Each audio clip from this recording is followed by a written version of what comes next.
बिस्मिल्लाहिर्रहमानिर्रहीम। नाज़रीन अस्सलाम वालेकुम। आप देख रहे हैं साबिर शाकिर यूट्यूब चैनल। आज है जनाब 11 फरवरी साल 2020 है और दिन है आज मंगल का। इससे पहले भी हमने पिछली वीडियो में आपको सियासी सूरत हाल बताई थी। जोड़ तोड़ जो हो रहा है उसको ज़रूर सुनिएगा, क्योंकि वो सुनेंगे तो आपको काफ़ी सारी चीज़ें समझ आ जाएंगी। लेकिन वज़ीर आज़म इमरान ख़ान ने जनाब माफियाज़ के ख़िलाफ़ जो लड़ने का ऐलान किया था उस फ़ैसले पर कारबंद हैं। आज काबीना का इजलास था। काबीना के इजलास से पहले मैं आपको कुछ चीज़ें बताता हूँ। काबीना के इजलास से पहले उनको एक रिपोर्ट सबमिट की गई और रिपोर्ट में बताया गया कि ये शुगर क्राइसिस, शुगर का बहरान, आटे का बहरान, गंदम का बहरान जो आया है, उसकी इब्तदाई रिपोर्ट में वज़ीर आज़म इमरान ख़ान को बताया गया कि जनाब फ़लाँ तगड़े लोग हैं वो इसकी जद में आ रहे हैं। तो अब आप बताएं इनका क्या किया जाए। और वो काफ़ी तगड़ा आदमी है जी, काफ़ी तगड़ा आदमी है।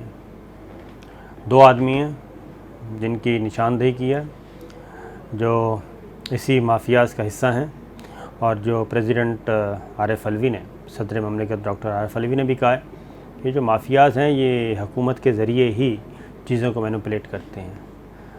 तो वो पीटीआई के अंदर हैं, हुकूमत के भी इनडायरेक्ट अंदर हैं, उसका हिस्सा हैं और उसके बंदे भी बैठे हैं मुख्तलिफ़ ओहदों पे इंडक्ट किए हुए हैं। लेकिन इसके बावजूद ये FIU को ज़िम्मे लगाया गया था रिपोर्ट का। तो रिपोर्ट इनिशियली जो दी गई है उनको बताया गया कि प्राइम मिनिस्टर को कि जनाब वज़ीर आज़म ये हो रहा है, तो अब बताइए। वज़ीर आज़म इमरान ख़ान ने कहा कि अगर वो भी, नाम मैं दानिस्तानी बता रहा, कि अगर वो भी इसमें आता है तो उससे भी कोई रियायत नहीं करनी, बल्कि सबसे पहले उसका गिरेबान पकड़ें।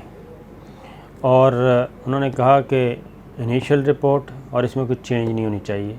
जो एक्चुअल ज़िम्मेदार हैं उनको कटहरे में लाना है, न सिर्फ कटहरे में लाना है बल्कि उनको कानून के अंदर रहते हुए इबरत भी बनाना है, ताकि दोबारा से ये कार्टलाइजेशन दोबारा ना हो सके, ये माफियाज़ दोबारा से ये काम ना कर सकें। उसकी रीज़न है कि गंदम में भी जो आटे का क्राइसिस हुआ है उसमें भी कुछ चीज़ें सामने आ चुकी हैं। उसमें जो चीज़ सामने आई है वो ये है कि जहाँ अफ़गानिस्तान स्मगलिंग बहुत की जा रही थी, गंदम और आटा भी, लिहाजा उधर महंगा बेचा जा रहा था और इधर शॉर्टेज पैदा की गई ताकि इधर भी रेट्स जो हैं वो मन माने किए जा सकें। तो उसमें किसी हद तक वो कार्टेल जो हैं माफियाज़ वो कामयाब भी हुए। शुगर में भी यही हुआ है और पूरा नेटवर्क जो है उसको पॉइंट आउट किया गया है। लेकिन 2-3 तगड़े लोग जो हैं वो ऐवान इक़्तिदार का हिस्सा हैं। लिहाजा प्राइम मिनिस्टर इमरान ख़ान ने यह वाज़ेह तौर पर कह दिया है कि जनाब अगर वो भी आता है तो उसको भी रगड़ दो। ये उनके अल्फाज हैं, मैं आपको बता दूं कि उनको भी रगड़ दें, कोई रियायत नहीं करनी और किसी किस्म की कोई रियायत नहीं। तो दूसरा, आज वफाकी काबीना का जो इजलास था उसमें अहम तरीन फ़ैसले ये किए गए जनाब, ये जो इसी कार्टलाइजेशन के ख़िलाफ़ है, जिससे चीनी का जो माफिया है वो काफ़ी क्या कहना चाहिए, उसने आसमान सर पे उठाया हुआ है, मज़ीद सर पे उठाएंगे। उसकी ये किया गया, 2 बड़े फ़ैसले किए गए हैं। एक तो चीनी एक्सपोर्ट करने पे पाबंदी आयद कर दी है, क्योंकि ये क्या कर रहे थे शुगर मिल्स वाले, ये चीनी एक्सपोर्ट भी करते थे, ड्यूटीज़ में छूट लेते थे, चीनी एक्सपोर्ट करते थे, बाहर भेजते थे और इधर शॉर्टेज पैदा करते थे। ये किया इन्होंने।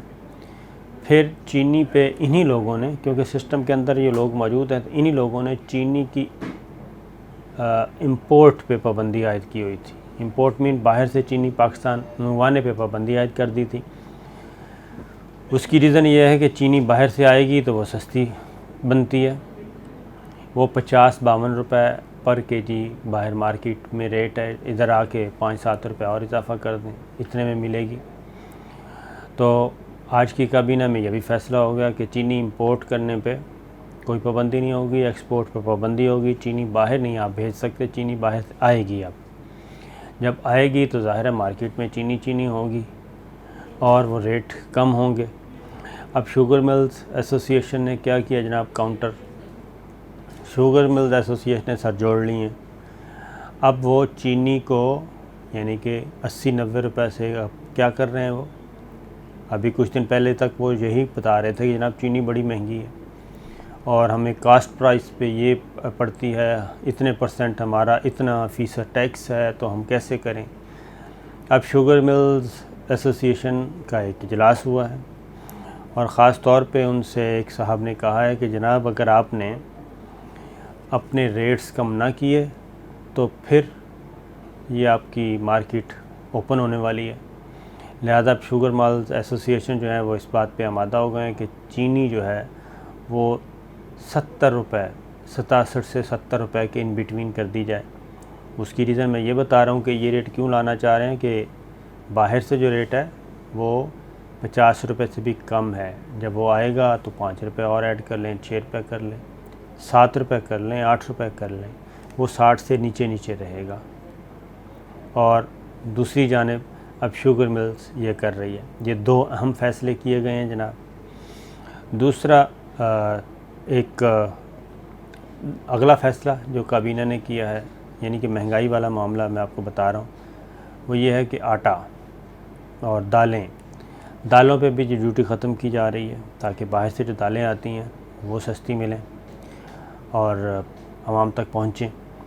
12 अरब रुपए की 2 अरब रुपए महीने की यूटिलिटी स्टोर्स की सब्सिडी दी जाएगी और ये टोटल 12 अरब रुपए की सब्सिडी है। मैं समझता हूँ ये अभी कम है, इसको ज़्यादा करना चाहिए क्योंकि ये फ़िलहाल ये किया गया कि बजट तक इसको करें अगले 6 महीने और बजट में फिर ये सारी चीज़ों को एड्रेस किया जाए।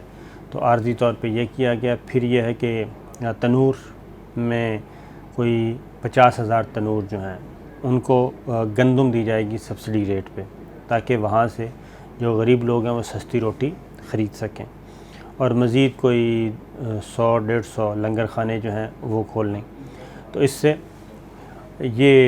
ये बता दूं कि जो वज़ीर आज़म ने 15 अरब रुपए का रिलीफ़ कहा था, लेकिन आपको पता है ये जो फ़ाइनेंस वाले होते हैं, वज़ारत ख़ज़ाना वाले, वो ज़रा पैसे कम ही निकालते हैं और उसमें वो बैठ जाते हैं ख़तरनाक जानवर बन के और वो कहते हैं कि जनाब नहीं, ये हमारा बैलेंस ना ख़राब हो।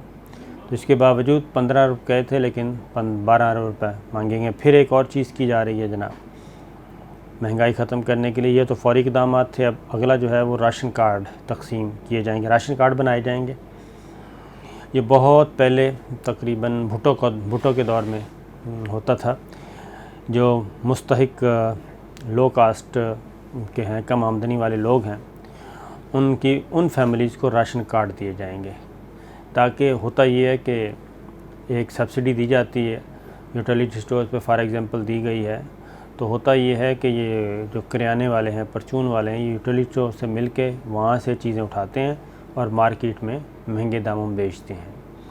तो उस सिलसिले को रोकने के लिए अब ये मुस्तकिल किया जा रहा है काम कि गुरबा जो हैं, गरीब लोग हैं, कम आमदनी वाले लोग हैं, उनके लिए राशन कार्ड होगा।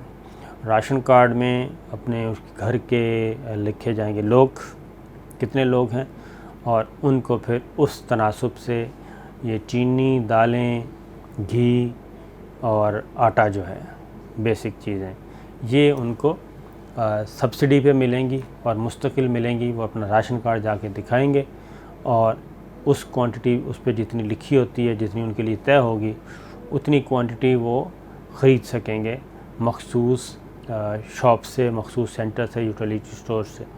तो ये एक मुस्तकिल काम होने जा रहा है जिस पे आइंदा मेरा ख़्याल है कि 2-3 महीनों में या इससे थोड़ा सा ज़्यादा लगेगा क्योंकि ज़रा मुश्किल काम होता है, डाटा इकट्ठा करना है, फिर ये सारा सिस्टम बनाना है। तो ये किया जा रहा है। ये एक फ़ौरी तौर के इक़दामात उठाए गए हैं। अच्छा, जब एक और चीज़ की गई है इसी को करने के लिए, माफियाज़ को कंट्रोल करने के लिए ज़ख़ीरा अंदाज़ों के ख़िलाफ़ जनाब कार्रवाई शुरू कर दी गई है और लाहौर में और फैसलाबाद में, बड़े शहरों में ये कार्रवाई की गई है और हज़ारों बोरियां, लाखों बोरियां जो हैं वो पकड़ी गई हैं गोदामों से चीनी की। और सिर्फ़ 3 रेड हुए हैं जी लाहौर में, और 3 रेड लाहौर में होने के बाद चीनी की कीमत जो है वो फ़ी बोरी जो है वो 400 रुपये गिर गई है और मज़ीद गिरेगी। लेकिन उसके जवाब में क्या हो रहा है? अगेन वही बात है कि जब आप किसी को पकड़ते हैं तो वो सारे इकट्ठे हो जाते हैं। तो अब वहाँ पे ताजरों ने अब हड़ताल करनी शुरू कर दी है, ज़ख़ीरा अंदोज़ों ने। तो ये काम जो मैंने बताया था कि काबीना में किए गए हैं, ये सिलसिला शुरू हो गया और आज रात और कल परसों अगले 2-3 दिन में ये सिलसिला उरूज पे है।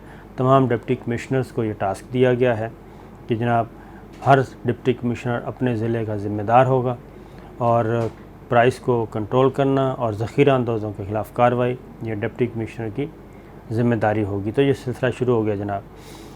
अब आगे बढ़ते हैं। दूसरी जानिब कुछ तस्वीरें सोशल मीडिया पे गर्दिश कर रही हैं, ये बता दें कि कन्फ्यूजन पैदा करने के लिए। वो कन्फ्यूजन ये पैदा की जा रही है कि नवाज़ शरीफ साहब और नवाज़ शरीफ और शहबाज शरीफ साहब से लंदन में कुछ अहम लोगों की मुलाकातें हुई हैं और कुछ वीडियोस सोशल मीडिया पे चल रही हैं। तूफ़ानी बारिश हो रही है और उसमें शीशे वाली यानी कि काली शीशे वाली गाड़ियां हैं और उसमें लोग कुछ उतर रहे हैं, नवाज़ शरीफ साहब की, शहबाज शरीफ साहब की रिहाइशगाह पर जा रहे हैं, बाहर आ रहे हैं। तो उनको बड़ा गौर से उनको तशबीह दी जा रही है, जनाब ये बड़े लोग हैं और पाकिस्तान से आए हैं और मामला तय किए जा रहे हैं। तो वो आप भी देख लें सोशल मीडिया पे, हम यहाँ नहीं दिखा सकते, आपको पता होगा, लेकिन वो देखें तस्वीरें।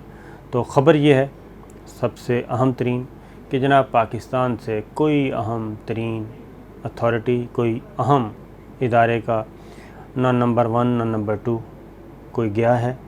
सब के सब यहाँ पे रावलपिंडी इस्लामाबाद में मौजूद हैं, अपने फ़राइज़ अंजाम दे रहे हैं। ये कन्फ्यूजन पैदा की जा रही है और ये कन्फ्यूजन इसलिए पैदा की जा रही है कि वज़ीर-ए-आज़म इमरान ख़ान में और इनमें इख्तलाफात पैदा हों। तो ये सारी चीज़ों को नोट किया गया है, बता दिया गया है कि तमाम अहम ओहदेदार नंबर 1 भी नंबर 2 भी सब के सब इस्लामाबाद पिंडी में मौजूद हैं, अपने फ़राइज़ अंजाम दे रहे हैं। किसी ने कोई मुलाकात नहीं की। वो जितनी भी सोशल मीडिया पे इस वक्त वीडियोस चल रही हैं उनमें से कोई ऐसा फ़र्द नहीं है, वो सब और हम देखी भी जा सकती हैं, हमने गौर से देखा है, उनमें से कोई ऐसा नहीं है जिसका कि हम ये भी कहें कि ये फ़लाँ के साथ इसका ये शक्ल मिल रही है। क्योंकि वो वीडियो बनाई गई है जनाब गाड़ी में बैठ के, गाड़ी के अंदर से बारिश हो रही है और उसमें, लेकिन इसके बावजूद हमने काफ़ी देखा। तो जनाब ये एक प्लानिंग के तहत ये एक साजिश की जा रही है हमारे कौमी इदारों के ख़िलाफ़, जो कि बिल्कुल गलत है। ये भी मैंने कहा आपसे शेयर कर लूँ।